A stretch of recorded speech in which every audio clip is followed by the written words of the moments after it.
चलिए आज हम आपको स्टार्ट करते हैं डिफरेंशिएशन, ठीक है ना। एक्चुअली इसको स्टार्ट करने के पीछे रीजन है, ठीक है। जो आपका ग्रुप बी का स्टूडेंट है वो थोड़ा सा वेट करेगा, है ना। उसमें लिमिट्स का हम और भी वीडियो डालेंगे, ठीक है। लेकिन उसके पहले हम आपको डिफरेंशिएशन स्टार्ट करते हैं और डिफरेंशिएशन भी आपको पढ़ना है, लेकिन ये नहीं समझना है कि लिमिट्स का हम अब उसमें वीडियो नहीं डालेंगे, और भी हम आपको वीडियो डालेंगे। लेकिन उसके पहले हम आपको डिफरेंशिएशन स्टार्ट करते हैं। इसलिए स्टार्ट करते हैं कि इसका डिमांड बहुत ज़्यादा हो रहा था, ठीक है। एक्चुअली 3 तरह का स्टूडेंट्स हैं जिनको अभी डिफरेंशिएशन का डिमांड बहुत ज़्यादा हो रहा है। पहला है ना, हमारे जो ग्रुप बी का स्टूडेंट है, ठीक है, उसको करना है डिफरेंशिएशन, उसके लिए भी रिक्वायरमेंट है। दूसरा हमारा जो बी फार्मा का जो स्टूडेंट है ना, बी फार्मा फर्स्ट ईयर, ठीक है, बी फार्मा फर्स्ट ईयर। और इसमें अभी 2 तरह का स्टूडेंट है फर्स्ट ईयर में, एक जो आपका 2021 का सेशन का है, समझ रहे हैं ना, और एक आपका 2022 का। ये दोनों के लिए इंपॉर्टेंट होगा, यूजफुल होगा, समझ रहे हैं। तो इनका 21 वाले को एग्जाम अभी हुआ नहीं है, होने वाला है, और 22 का तो अभी स्टार्ट हुआ है, ठीक है। ये दोनों के लिए यूजफुल होगा। तीसरा हमारा जो कुछ पॉलिटेक्निक का स्टूडेंट्स है जिसको कि ईयर बैक का प्रॉब्लम से या जो पेपर नहीं निकला है, समझ में आ रही बात है ना। जैसे कुछ स्टूडेंट्स हैं जो कि मैथ में पेपर अभी तक जो है वो क्लियर नहीं हुआ है, तो उनका भी बहुत ज्यादा डिमांड था डिफरेंशिएशन का, ठीक है। उनके लिए मैं एक चीज और बता दूं कि उनका जो सिलेबस है, जो बच्चे अभी 5th सेम में हैं, ठीक है, उनका सिलेबस थोड़ा सा डिफरेंट है करेंट जो अभी चल रहा है ना, पॉलिटेक्निक का जो फर्स्ट ईयर का स्टूडेंट्स है। लेकिन कुछ टॉपिक जो है वो कॉमन है। कॉमन कौन कौन से टॉपिक्स है? तो डिफरेंशिएशन आपका कॉमन है, इंटीग्रेशन आपका कॉमन है, और डिफरेंशियल इक्वेशन आपका कॉमन है, समझ रहे हैं। तो ये 3 टॉपिक्स आपको कॉमन है। ये 3 टॉपिक आपको हम पहले यहाँ पे कवर करेंगे। देन आपके पास फॉरियर सीरीज, लैप्लास और न्यूमेरिकल मेथड, ये 3 चैप्टर आपका अलग है, ठीक है। तो उसके लिए हम बात कर लिए हैं कैसे करना है, ठीक है ना। चलिए, कहने का मतलब है कि अभी आपको ग्रुप बी के लिए, है ना, और बी फार्मा जो फर्स्ट ईयर है इसके लिए, और इसके बाद जो हमारा है ना जो सीनियर स्टूडेंट्स है पॉलिटेक्निक्स का जिनको कि पेपर अभी तक क्लियर नहीं हुआ है, उनके लिए भी बहुत ज्यादा इंपॉर्टेंट है। और मेनली हम उन्हीं को ध्यान में रख करके, है ना, क्योंकि हमको अभी लिमिट्स में और भी वीडियो देना था फर्स्ट ईयर के लिए, उसी तरह से है ना ग्रुप ए में कुछ और हमको अभी ट्रिगोनोमेट्री में भी प्रीवियस ईयर कुछ इंपॉर्टेंट क्वेश्चन था, उसको हम अभी बना के देंगे उन लोगों को। लेकिन इसको स्टार्ट करने के पीछे सबसे बड़ा रीजन यही है कि जो बच्चे थोड़ा सा जिनको बैक हो गया है उनके लिए कुछ अभी तक नहीं गया है वीडियो में, तो वो भी अपना स्टार्ट कर लें। एक्चुअली होता क्या है कि एक बार स्टार्ट हो जाने के बाद उनको, है ना, काम करने का मौका मिल जाता है कि भाई आगे क्वेश्चन प्रैक्टिस कर सकते हैं। क्वेश्चन प्रैक्टिस के लिए हम आपको बुक प्रीफर कर चुके हैं कि आप आर एस अग्रवाल का 11 और 12 का बुक रखिए, ठीक है ना, और वहां से डिफरेंशिएशन हम स्टार्ट किए हैं। डिफरेंशिएशन का क्वेश्चंस का प्रैक्टिस आप वहां से कीजिए। जहां किसी क्वेश्चंस में कहा किसी पॉइंट पे आपको प्रॉब्लम्स होता है, डाउट होता है, हमको कमेंट कीजिए, है ना, कॉलेज में भी आप मिल सकते हैं, ठीक है, और वहां से आप उसको क्लियर कर सकते हैं, ठीक है। चलिए, तो खासकर 3 बैच को आपको बेनिफिट मिलेगा यहाँ से। आइए हम लोग स्टार्ट करते हैं। हम एकदम बार बार हम इस चीज को बोल रहे हैं कि बेसिक्स से स्टार्ट करेंगे और टू द पॉइंट बात करेंगे। टू द पॉइंट का मतलब ये हुआ कि हमारा जो रिक्वायरमेंट है करंट में, ऐसे किसी भी चैप्टर का, है ना, बहुत लार्ज आपका बहुत वाइड रेंज होता है, बहुत लार्ज, आप बहुत डिटेल्स में उसको पढ़ सकते हैं, लेकिन हम वहां तक जाएंगे जहां तक हमारा रिक्वायरमेंट है, ठीक है। तो सबसे पहले जो बी फार्मा का स्टूडेंट है वो समझ जाइए कि आपका जो पॉलिटेक्निक इंजीनियरिंग का जो सिलेबस है ना, उससे कम ही है, उससे ज्यादा नहीं है ना, उनको और डिटेल में पढ़ना है। इसलिए इनको तो मान लिया कि पूरा कोई प्रॉब्लम ही नहीं है, इनके लेवल से ज्यादा की हम बात करेंगे। हम यहाँ तक बात करेंगे जहां तक कि हमारा पॉलिटेक्निक इंजीनियरिंग में क्वेश्चंस पूछा जाता है, ठीक है ना। चलिए, सबसे पहले हम बात करते हैं कि डिफरेंशिएशन एक्चुअली है क्या, कहाँ यूज करते हैं इसका, है ना। बहुत छोटी छोटी बातें हम थोड़ा सा आपको डिस्कस कर लेते हैं, फिर हम आएंगे। मेनली हमको कहाँ फोकस करना है? क्वेश्चन सोल्यूशन पे। हमको जो पूछा जाता है वो क्वेश्चंस को सॉल्व करने के लिए, डिफरेंशिएशन निकालने के लिए पूछा जाता है, तो मेनली हम वहां पे फोकस करेंगे। बाकी कुछ थ्योरी पार्ट्स है, कुछ पॉइंट्स है जिसको हम आपको एक बार, है ना, डिस्कस कर देते हैं, उसको ध्यान में रखिएगा। चलिए, पहला पॉइंट कि डिफरेंशिएशन होता क्या है।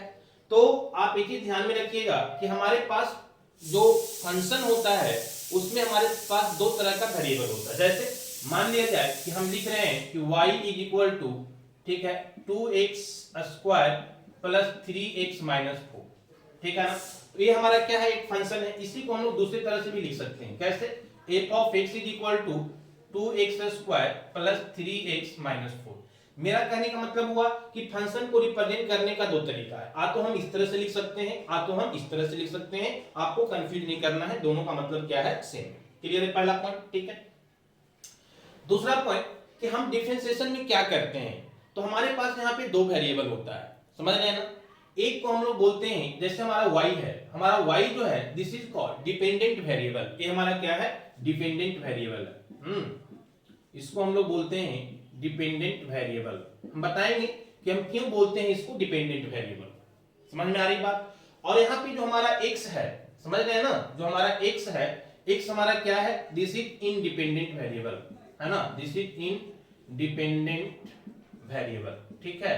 तो हमारा y जो है वो डिपेंडेंट वेरिएबल हो गया और x हमारा क्या है, इंडिपेंडेंट वेरिएबल है। क्लियर है ना बात। हम y को डिपेंडेंट वेरिएबल क्यों बोल रहे हैं, क्योंकि ये x की वैल्यू पे डिपेंड करेगा कि y का वैल्यू कितना आएगा। सिंपल सी बात समझना है, ठीक है ना। x का वैल्यू जैसे जैसे हम चेंज करेंगे y का वैल्यू क्या होते जाएगा, चेंज होते जाएगा, समझ रहे हैं। तो इसीलिए हम बोलते हैं कि हमारा जो y है वो x के वैल्यू पे डिपेंड कर रहा है। x का वैल्यू कितना है उसके अकॉर्डिंग हमारा y का वैल्यू आएगा, ठीक है ना। इसीलिए हमारा जो y है वो किस पे डिपेंड कर रहा है, x पे। इसीलिए हम इसको नाम देते हैं क्या, डिपेंडेंट वेरिएबल। और ये हमारा जो x है ये हमारा क्या है, इंडिपेंडेंट वेरिएबल है। समझ में आ रही बात है। तो ये दो तरह का हमारे पास वेरिएबल है, ठीक है। डिफरेंशिएशन में हम करते क्या है कि हम एक वेरिएबल को चेंज करेंगे दूसरे के रिस्पेक्ट में, बात समझ में आ रही है। तो दूसरा वेरिएबल में हमारा कितना चेंज आएगा, दैट इज कॉल्ड डिफरेंशिएशन। कहने का मतलब है कि सिंपली हम इसको इस तरह से बोल सकते हैं, है ना, कि rate of change of one variable with respect to other is called differentiation. Simple language में पहले हम इसको ऐसे डिफाइन करते हैं। पहला पॉइंट है ना, हम क्या बोले, कुछ थ्योरेटिकल पॉइंट्स है जहां से ऑब्जेक्टिव वगैरह पूछ सकता है, वो हम आपको एक बार डिस्कस कर देते हैं। फिर हम आएंगे कि कौन सा फार्मूला कैसे यूज करेंगे और कैसे इस क्वेश्चंस को सॉल्व करेंगे, ठीक है ना। चलिए पहला पॉइंट हम क्या बताएं कि हमारा डिफरेंशिएशन को हम इस तरह से भी डिफाइन कर सकते हैं कि rate of change of one variable with respect to other variables हमारा क्या कहलाता है, डिफरेंशिएशन कहलाता है, जिसको हम dy अपॉन dx से रिप्रेजेंट करते हैं। दूसरा तरीका भी है ना, हम लोग इस तरह से भी बोलते हैं कि हमारा जो डिफरेंशिएशन होता है एक किसी कर्व के टेंजेंट का स्लोप होता है। एक पॉइंट को भी ध्यान में रखिएगा, हालांकि उसको हम डिटेल्स में कवर करेंगे अगर रिक्वायरमेंट होगा तो बाद में, अभी हम उस पे नहीं जा रहे हैं, बस हम आपको पॉइंट बता रहे हैं कि हम दूसरा पॉइंट डिफरेंशिएशन को इस तरह से भी डिफाइन करते हैं कि हमारा जो डिफरेंशिएशन होता है वो किसी कर्व के टेंजेंट का स्लोप होता है। समझ में आ रही बात। तो ये दोनों पॉइंट आप ध्यान में रखिएगा, आपको ऑब्जेक्टिव में थ्योरेटिकल पार्ट से अगर पूछता है तो मे भी आपको रिक्वायरमेंट पड़ेगा, अदरवाइज बहुत ज्यादा रिक्वायरमेंट नहीं है डिफिनेशन का। चलिए आइए अब हम देखते हैं कि हम क्वेश्चंस को सॉल्व कैसे करते हैं। तो पहला पॉइंट एकदम क्लियर, हम बेसिक से आपको डिस्कस कर रहे हैं, बिल्कुल भी प्रॉब्लम्स नहीं होगा अगर आप सारे को सिस्टमैटिक वे में आप देखेंगे और क्वेश्चन प्रैक्टिस करेंगे। क्लियर है। पहला पॉइंट हम क्या बताएं आपको कि डिफरेंशिएशन हमारा rate of change of one variable है with respect to other variables. दूसरा पॉइंट हम क्या बोले कि हमारा जो डिफरेंशिएशन है वो क्या शो करता है, क्या रिप्रेजेंट करता है, तो किसी कर्व के टेंजेंट का स्लोप को रिप्रेजेंट करता है। इसको हम प्रूफ भी करके दिखा सकते हैं, लेकिन देखेंगे आगे वाले वीडियो में, अभी थोड़ा सा उतना टाइम नहीं है और ऐसे भी थोड़ा सा टाइम कम है, तो हम चाहेंगे कि आपको ज्यादा इंपॉर्टेंट पॉइंट जो उस पे हम आपको डिस्कस करें। चलिए तीसरा पॉइंट है ना, दो तरह का डिफाइन हम कर दिए। तीसरा पॉइंट आपको ध्यान रखना है कि हम इसको रिप्रेजेंट कैसे करते हैं, डिफरेंशिएशन को रिप्रेजेंट करने का क्या तरीका है। तो बहुत तरीका रिप्रेजेंट करने का है, लेकिन जो यूजुअल जो ज्यादा इंपॉर्टेंट है वो तीन तरह से हम लोग बात करते हैं। कौन कौन, पहला समझिएगा, जैसे हमको y इज इक्वल टू दिया हुआ है एक फंक्शन, ठीक है ना, तो इसको हम क्या लिखेंगे, dy अपॉन dx। इसके मतलब है कि हम क्या कर रहे हैं, देखिए इसके मतलब है ऐसे देखिएगा कि ये dy अपॉन dx जो है वो एक तरह का सिंबल है, किसका, डिफरेंशिएशन का। जैसे हम लोग एडिशन का सिंबल लेते हैं ना, सब्ट्रैक्शन का सिंबल लेते हैं ना, मल्टीप्लिकेशन का सिंबल लेते हैं, या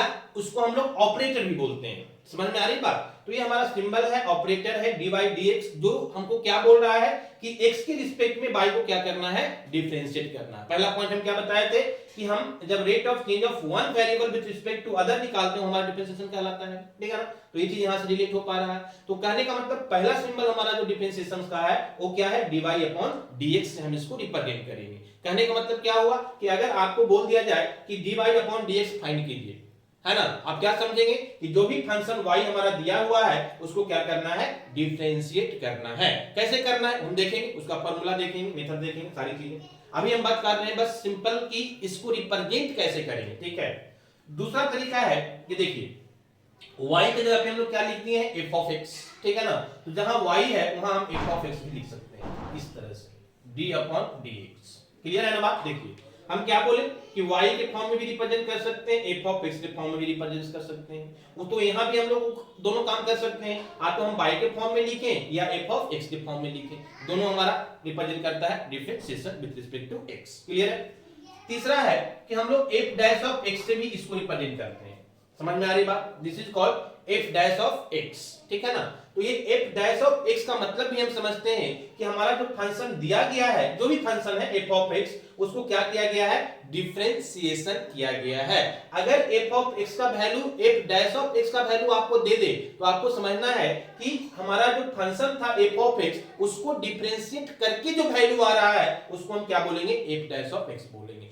या फिर आपको ऐसे बोल दे कि f ऑफ x का वैल्यू आपको दे दिया, कोई फंक्शन दे दिया और बोल रहा है कि आप f डैश ऑफ x का वैल्यू फाइंड कीजिए, बताइए कितना होगा। तो आप क्या करेंगे, सिंपली जो आपका फंक्शन है उसको x के रिस्पेक्ट में क्या कर देंगे, डिफरेंशिएट कर देंगे। तो ये तीन पॉइंट्स है, और भी तरीका होता है लेकिन जनरली, है ना, जनरली एक तीन तरीका होता है, तीन तरह से हम क्या करते हैं, डिफरेंशिएशन को रिप्रेजेंट करते हैं। आप एक तरह का इसका सिंबल की तरह समझिएगा, ऑपरेटर की तरह समझिएगा। जहां भी ये तीन सिंबल आपको दिखे आपको समझना है कि हमको दिए गए फंक्शन को क्या करना है, डिफरेंशिएट करना है।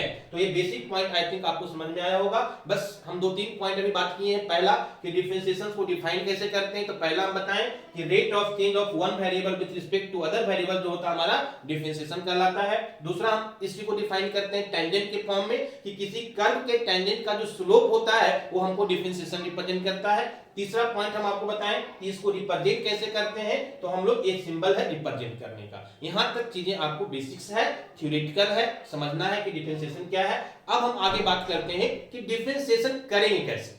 समझ में आ रही बात? जैसे मान लीजिए हमारे पास एक फंक्शन दिया हुआ है, अब इसको कर रहा है कि आप डिफरेंशिएट कीजिए, आप dy अपॉन dx निकालिए, या बोल रहा है कि d of f of x by dx निकालिए, आप बोल रहा है कि f डैश ऑफ x निकालिए। कुछ ही बोलेगा, बात सेम ही, तीनों तरह से रिप्रेजेंट करते हैं। तीनों का मतलब क्या है, डिफरेंशिएशन करना। तो अगर हमको इसको डिफरेंशिएशन करना है तो कैसे करेंगे, ठीक है ना, क्या मेथड है, क्या फॉर्मूला है, ये सारी चीजों को हमको समझना है, ठीक है। तो आइए अब सेकंड पार्ट में हम समझेंगे कि हम कैसे इसको डिफरेंशिएट करते हैं, ठीक है ना। आज हम कुछ बेसिक फार्मूला आपको लेंगे और उस फार्मूला के बेस पे हम क्या करेंगे, इसको डिफरेंशिएट करेंगे, ठीक है ना। हम पहले बता दिए, थोड़ा सा आज टाइम हम आपको कम देंगे, ठीक है। हम क्योंकि आपको स्टार्ट कर रहे हैं, स्टार्ट करने से है ना आपको ये हो जाएगा, है ना, फिर आज टाइम नहीं था लेकिन हम स्टार्ट इसलिए कर रहे हैं ताकि आपको कुछ काम करने का मौका मिल जाए। हम आपको बोलेंगे क्या करके आपको आना है, ठीक है ना। और बुक आप जरूर रखिए आर एस अग्रवाल का जो हम बताए हैं 11th 12th का, और वहीं से क्वेश्चन प्रैक्टिस कीजिए। उससे आपको फायदा होगा कि एक तो स्टैंडर्ड बुक है, आपको मिस्टेक कम मिलेगा, वहां पे मिसप्रिंट कम मिलेगा। दूसरा कि बहुत सारे क्वेश्चन आप देखेंगे कि वहां से डायरेक्ट आपको एग्जाम में पूछा जाता है, ठीक है ना, और क्वेश्चंस बहुत ज्यादा होता है, प्रैक्टिस करने के लिए दैट इज इनफ, है ना। आइए देखिए यहाँ पे, तो सबसे पहले हम देखते हैं कि कैसे डिफरेंशिएट करते हैं, हाउ टू डिफरेंशिएट, कैसे हम लोग करेंगे डिफरेंशिएशन, ठीक है ना। तो इसके लिए कुछ बेसिक्स मेथड और बेसिक फार्मूला, दो चीज को ध्यान में रखना है, ठीक है ना। चलिए सबसे पहले हम बात करते हैं कोई अलजेब्रिक फंक्शन का, ठीक है ना, कि कोई अलजेब्रिक फंक्शन है उसको हम कैसे डिफरेंशिएट करेंगे, ठीक है। तो उसके लिए कुछ बेसिक फार्मूला हम आपको पहले डिस्कस करेंगे, ठीक है, इसको ध्यान में रखिएगा, ठीक है ना। तो सबसे पहला फार्मूला है कि अगर हमारे पास कोई फंक्शन ऐसा है x पे पावर n के फॉर्म में अपॉन dx, ठीक है ना, तो इसका फार्मूला होता है nx पे पावर, है ना, n माइनस 1, क्या है, n इंटू x पे पावर n माइनस 1। तो ये चीज को ध्यान रखिएगा, पहला फार्मूला हमारा कुछ इस तरह से, है ना, रिप्रेजेंट होता है, क्लियर है। दूसरा फार्मूला है कि इसी में अगर कोई हमारा जो है वो कांस्टेंट वैल्यू मल्टीप्लाई है, तो हम क्या करेंगे, कांस्टेंट को अलग कर लेंगे। हालांकि कोई फॉर्मूला नहीं होता है, हम क्वेश्चन जब बनाएंगे ना वहां पे हम आपको बता देंगे कि अगर कोई स्केलर वैल्यू, कोई कांस्टेंट वैल्यू हमारा मल्टीप्लाई है किसी फंक्शन में, तो उस कांस्टेंट वैल्यू को हम फंक्शन से क्या कर लेते हैं, अलग कर लेते हैं। चलिए दूसरा फॉर्मूला हम देखते हैं ट्रिग्नोमेट्री का, ठीक है ना। जैसे आपको अगर दिया हुआ है डिफरेंशिएशन ऑफ साइन ऑफ है ना x अपॉन dx, ठीक है ना, तो साइन ऑफ x का हमारा डिफरेंशिएशन कितना हो जाएगा, that is cos of x। समझ में आ रही बात है ना। और अगर हम बात करेंगे cos ऑफ x का, differentiation of cos of x upon dx, ये हमारा क्या हो जाएगा, that is minus sine of x। समझ में आ रही बात है ना।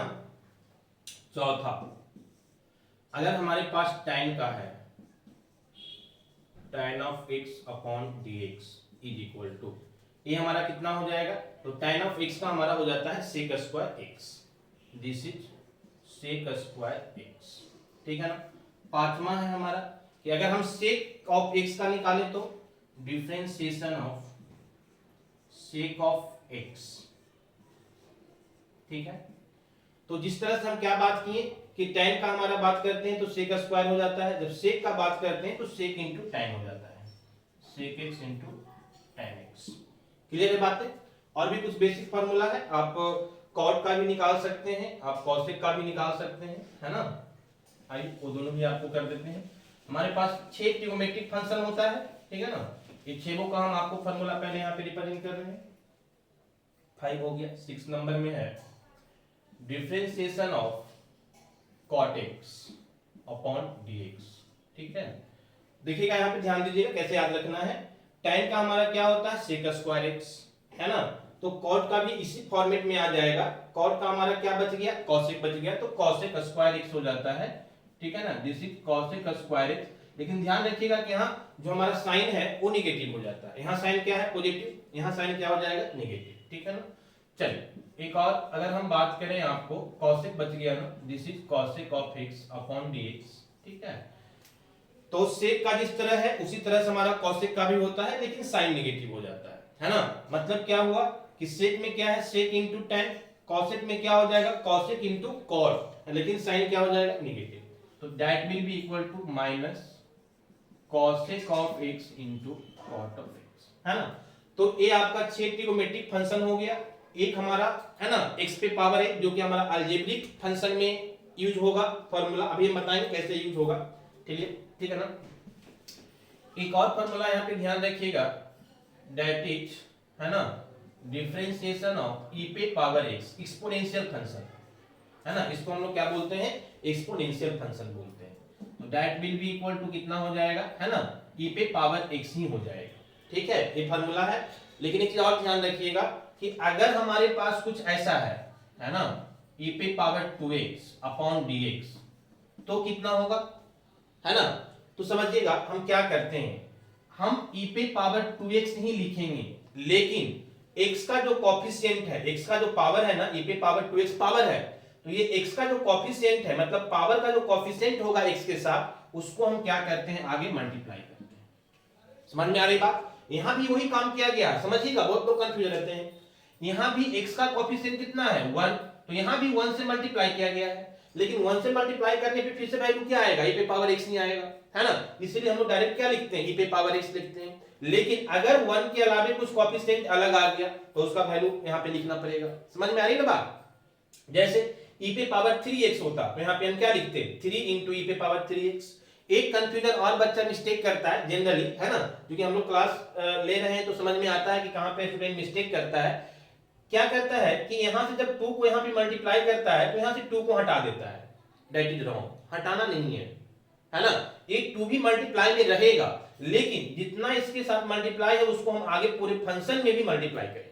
समझ में आ रही बात। जैसे अगर आपसे पूछा जाए कि डिफरेंशिएशन ऑफ e पे पावर 3x अपॉन dx, आप क्या बताएंगे, तो कुछ नहीं करना है, e पे पावर 3x आप पहले लिख दीजिए, जो है सेम लिख दीजिए, और जो कोफिशिएंट है e पे कितना है कोफिशिएंट x का 3 है, तो 3 आगे जो है मल्टीप्लाई कर दीजिए, है ना।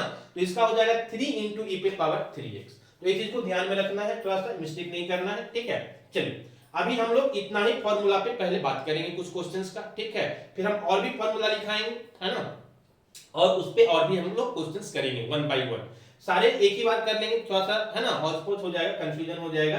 तो करना क्या है, पहले कुछ फॉर्मूला हम आपको बताएं, इस फॉर्मूला पे बेस्ड जितना भी क्वेश्चंस है सारे क्वेश्चंस को करेंगे, है ना, और कहां से आप कीजिएगा, तो ही आपका बुक जो बताए हैं वहां से आप प्रैक्टिस कीजिएगा। चलिए हम सबसे पहले देखते हैं अलजेब्रिक फंक्शन का, ठीक है ना। अलजेब्रिक फंक्शन को हम लोग कैसे करेंगे ध्यान दीजिएगा।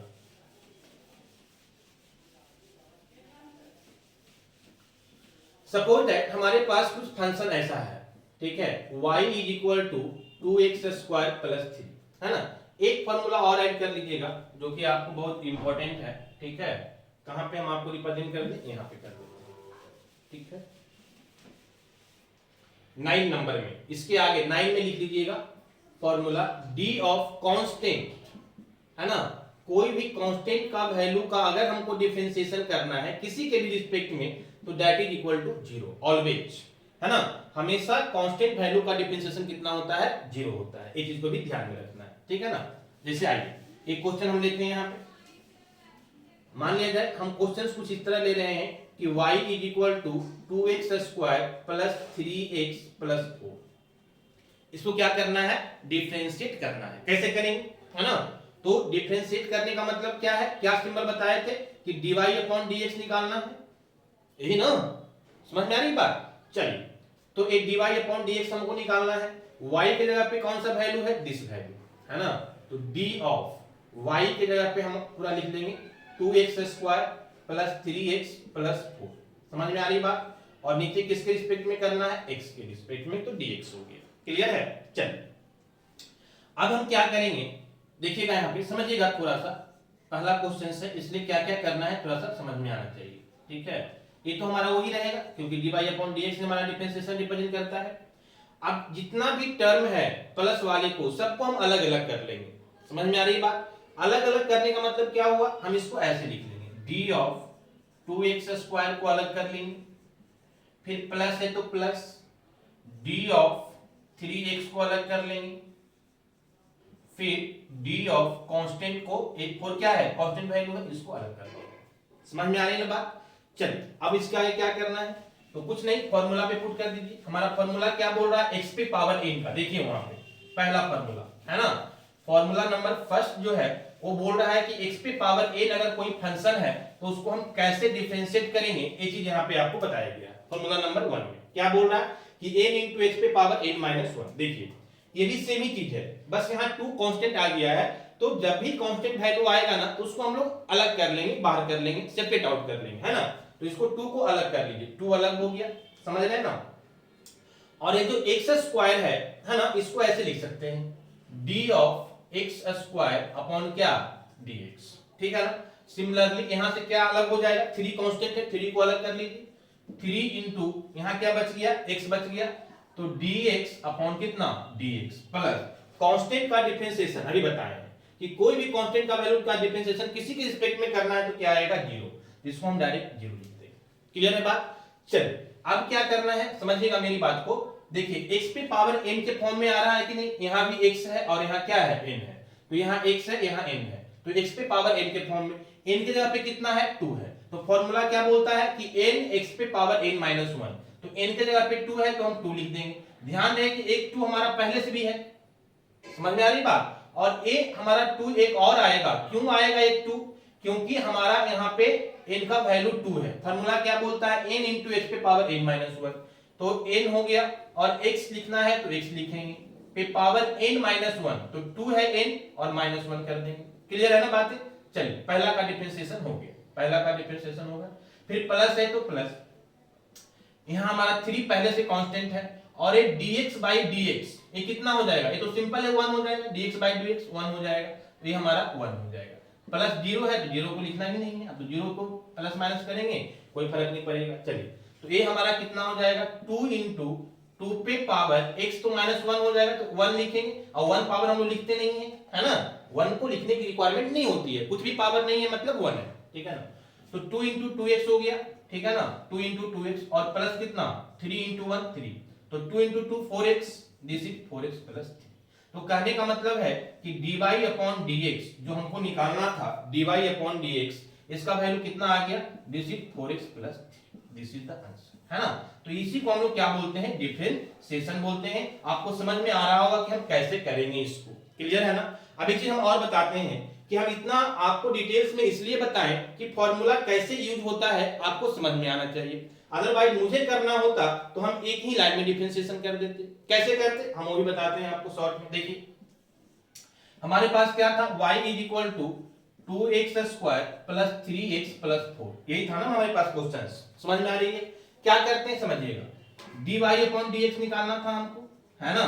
ध्यान दीजिएगा, जो यहाँ पे कांस्टेंट 2 जो मल्टीप्लाई है x के साथ और जो हमारे पास पावर है, ये दोनों को मल्टीप्लाई कर देते हैं। तो 2 इंटू 2 कितना हो जाएगा 4, और x है तो x लिखेंगे, और जितना पावर है उसमें एक कम कर देंगे, क्योंकि एक n-1 का मतलब यही होता है कि पावर एक कम हो जाना। तो पावर 2 था, एक कम कर देंगे तो 1 बचेगा, 1 का मतलब हम 1 दिखाते नहीं है, ठीक है ना। तो 4 से आ गया, क्लियर है बात। चलिए फिर क्या करेंगे, प्लस, यहां भी वही कॉन्सेप्ट करना है, क्या कि जो कांस्टेंट वैल्यू हमारा वेरिएबल के साथ मतलब x के साथ जो मल्टीप्लाई है और x पे जो पावर है, यहाँ कितना है 1, कुछ नहीं है मतलब 1 है, तो ये दोनों को मल्टीप्लाई करेंगे। 3 इंटू 1 कितना हो जाएगा 3, है ना।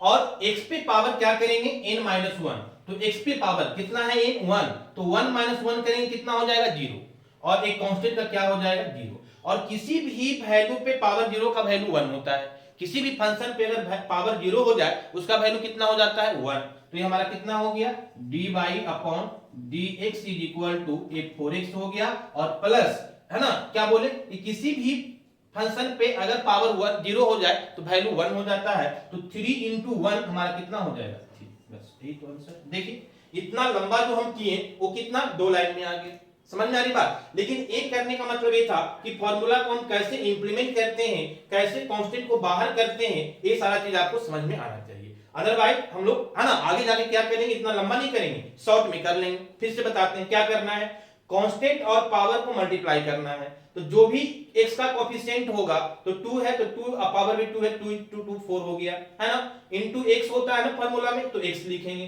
पावर n-1 का मतलब जितना पावर पहले से है उसमें एक कम कर देना, 2 पहले से था, एक कम कर देंगे 1 बचेगा। फिर 3 इंटू 1 3 आ जाएगा, x पे पावर n-1, तो 1 माइनस 1 करेंगे 0 बचेगा, और x पे पावर 0 का मतलब 1 हो गया, तो 3 इंटू 1 3 हो गया। क्लियर है बात है। तो आज हम यहीं तक आपको रहने देते हैं, है ना। और भी हम देखेंगे क्वेश्चंस, आपको हम बताएंगे और भी कॉन्सेप्ट इसमें क्या क्या होता है, ठीक है। लेकिन आज यहीं तक रहने देते हैं। आप लोग इसको एंजॉय कीजिए, अच्छे से पढ़िए और क्वेश्चन से प्रैक्टिस कीजिए। हम सारा पॉइंट आपको डिफरेंशिएशन का कवर कर देंगे, सारा क्वेश्चन आपको सॉल्व हो जाएगा, कहीं भी किसी से छूटेगा नहीं, ठीक है। तो आप इसको थोड़ा, है ना, ध्यान से पढ़िए, और वीडियो को शेयर लाइक तो आप जानते ही करना होता है, आप इसको कीजिए, क्योंकि बहुत सारे बच्चे नहीं कर पा रहे हैं, तो हमारा मोटिवेशन भी, है ना, यहीं से मिलता है। समझ में आता है ना बात को, तो ये थोड़ा सा आप लोग कीजिए, और बाकी देखते हैं नेक्स्ट क्लास में। Okay, thank you.